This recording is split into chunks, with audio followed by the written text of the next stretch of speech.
Brought to you by NBC bearing, भारताची पहिली bearing उत्पादक। मी 15 दिवसापूर्वीच हे बोलले होते।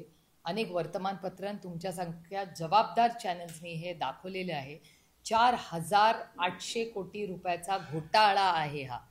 25-26 लाख लोकांना तुम्ही पैसे देता, मग ते पैसे त्यांनी फॉर्म कोणी भरले, त्याची जबाबदारी कोण घेणार, कॅन्सल करायचे कसा, काय निकष लावून फॉर्म भरले आणि काय निकष लावून कॅन्सल केले, याचं उत्तर सरकारला आम्हाला द्यावं लागेल।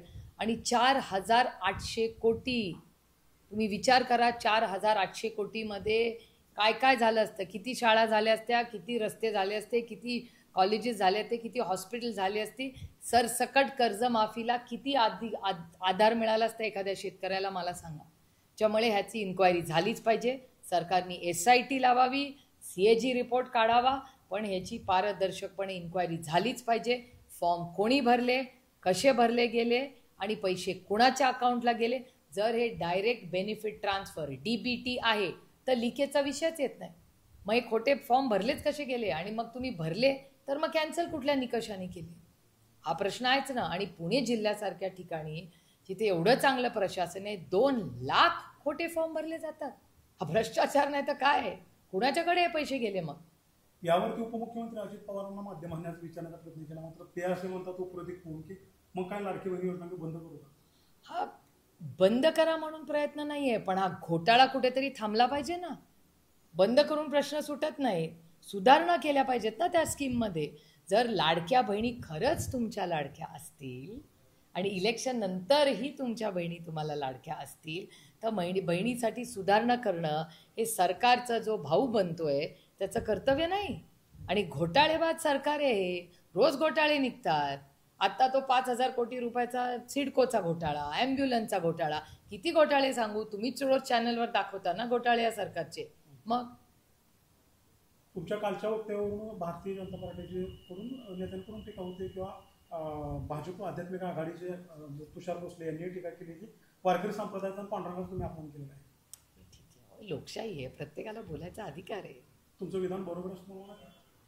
मी असं आहे बघा, मला जे योग्य वाटतं ते मी बोलते आणि करते। माझी ना ED ना CBI, मी काय कोणाला काय केलं नाही। आणि मी रामकृष्ण हरिवाली, सगळ्यांना माहिती आहे माझं पांडुरंगाचं आणि माझं काय नातं। आणि लोकांना माझ्यावर एका सशक्त लोकशाहीमध्ये माझ्यावर टीका करायचा अधिकार आहे। जयकुमार गोरे म्हणतात की ताईंना विचारा तुमचा पांडुरंग कोणता, आमच्या पांडुरंगाला हे चालत नाही। ठीक आहे ना, अधिकार आहे, लोकशाही आहे, प्रत्येकाला बोलायचा अधिकार आहे। इंदापूर तालुक्यातून बोगस मतदाराची यादी जी आहे आता पुढे आलेली आहे। निंदनगावचे सरपंच जे आहेत त्यांनी या संदर्भातील डॉक्युमेंट काही पुढे आणलेली, याची काही दाखल केली, त्याची इन्क्वायरी झालीच पाहिजे। आणि माझं म्हणणं आहे, माझ्यापासून सुरुवात करा। बारामती लोकसभा मतदारसंघ ह्याच्यापासूनच सुरुवात करा। कशाला आपण दुसऱ्याला नावं ठेवत बसायची, स्वतःपासून सुरुवात केली पाहिजे। माझं म्हणणं आहे, बारामती लोकसभा मतदारसंघापासूनच सुरुवात करा या सगळ्या प्रक्रियेची। आणि तुम्ही बघत असाल, भारतीय जनता पक्षाचे 2 नेत्यांनी पण मान्य केले की RC डुप्लिकेट मतं आहेत। केलंय की नाही मान्य? तुमच्याच चॅनलवर मी पाहिले, एक महाराष्ट्रातले आणि एक बाहेरचे। याचा अर्थ काहीतरी गडबड आहेच ना, म्हणून तर म्हणतंय। आणि आपला तर डेटाच पाहिलाय, राहुल गांधींनी तुम्हाला डेटा दाखवला आहे, आमच्या अशोक बापूंनी डेटा दाखवला आहे, पनवेलला जे बाळाराम पाटील आहेत त्यांनी डेटा दाखवला, सगळं तुमच्या चॅनलवर आहे।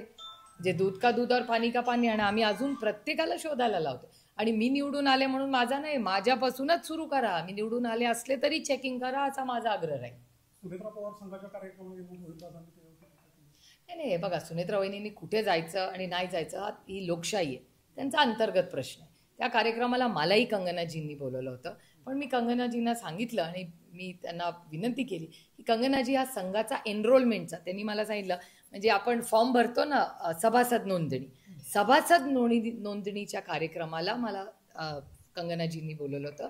पण मी विनम्रपणे त्यांना सांगितलं की संघाच्या ह्या एनरोलमेंट म्हणजे सभासद नोंदणीच्या कार्यक्रमाला मला येता येणार नाही, कारण शेवटी सभासद नोंदणी म्हणजे आपण मेंबर होणं। आता त्या कार्यक्रमाला मी कशी जाणार? कारण की माझी वैयक्तिक संबंध कंगनाजींची अति चांगले आहेत, पण आमच्या विचारधारा वेगळ्या आहेत। पंतप्रधान मोदींनी आज मोठ्या 2 घोषणा केल्या। भारत 2035 पर्यंत अवकाशात केंद्र स्थापन करेल, आणि दुसरे म्हणजे यावर्षीच्या अखेरपर्यंत इलेक्ट्रॉनिक गॅजेटची मोबाईलची भारतात बसणार, अशी 2 घोषणा त्यांनी केली। तंत्रज्ञान रोज बदलतं हो. मी आता इंदापूरमध्ये बोलते, तुमच्या सगळ्या चॅनल्सवर लाईव्ह दिसतंय. तर टेक्नॉलॉजी रोज बदलते. तुमचा हा मोबाईल, आधी तुम्हाला कॅमेरा मन लागायचा, आता तुम्ही स्वतः रिपोर्टिंग आणि कॅमेरा दोन्ही तुम्हीच करता. तर तंत्रज्ञान रोज बदलत जातं. एक मोठी घटना पुण्यातून समोर आलेली आहे की किकी पबमध्ये अल्पवयीन मुलांची फ्रेशर्स पार्टी झाली आणि त्यामध्ये या अल्पवयीन मुलांना त्या ठिकाणी मद्य विक्री झालेली आहे. अतिशय पोलीस यंत्रणा काय करते पुण्याची? सारख्याच्या गोष्टी, क्राईम पुण्यात कसा वाटतो? पुण्याचे पोलीस काय करतायत? ज्यांच्यावर केसेस नाही त्यांच्यावर खोट्या केसेस लावायच्या आणि जे गुन्हेगार आहेत ते मोकाट आहेत पुण्यात. ते दुर्दैव आहे पुण्याचं.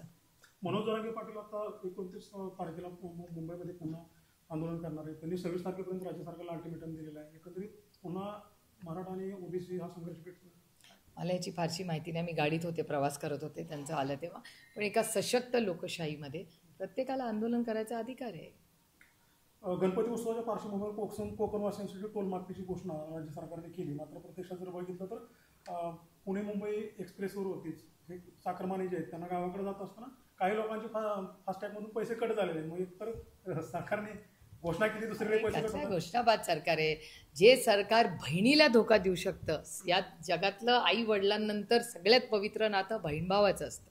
त्या बहीण भावाच्या नात्यामध्ये 26 लाख बहिणींना जर हे सरकार धोका देऊ शकतं तर मग टोल क्या चीज आहे. शेवटचा अजून एक प्रश्न, डुप्लिकेट मतदारांच्या मुद्द्यावरून राहुल गांधींनी प्रश्न पुढे आणले आणि हा संघर्ष एनडीए वर्सेस इंडिया आघाडी पेटलेला आपण पाहतोय. यामध्ये मुख्यमंत्री देवेंद्र फडणवीस असं म्हणतात की डुप्लिकेट मतदारांच्या मुद्द्यावरून त्यांचं असं म्हणणं की वोट चोरी महाराजांचं डोकं चोरी झालंय. कसं वाटतं त्यांच्या या ठिकाणी? लोकशाही आहे, प्रत्येकाने आपल्याला जे वाटावं ते बोलावं.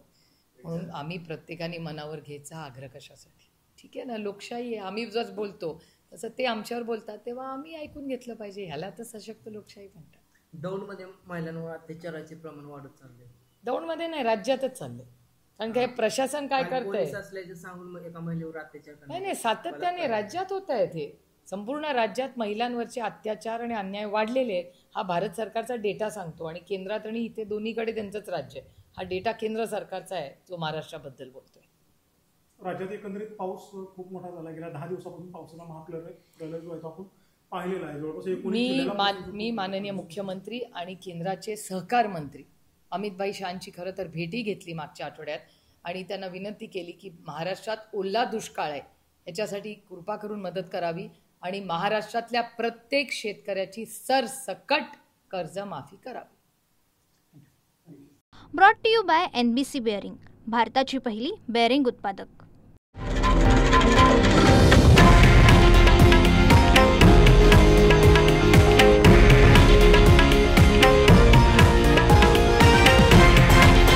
हे आहे देशातील नंबर 1 न्यूज नेटवर्क आणि आपण पाहत आहात TV9 मराठी, एकमेव.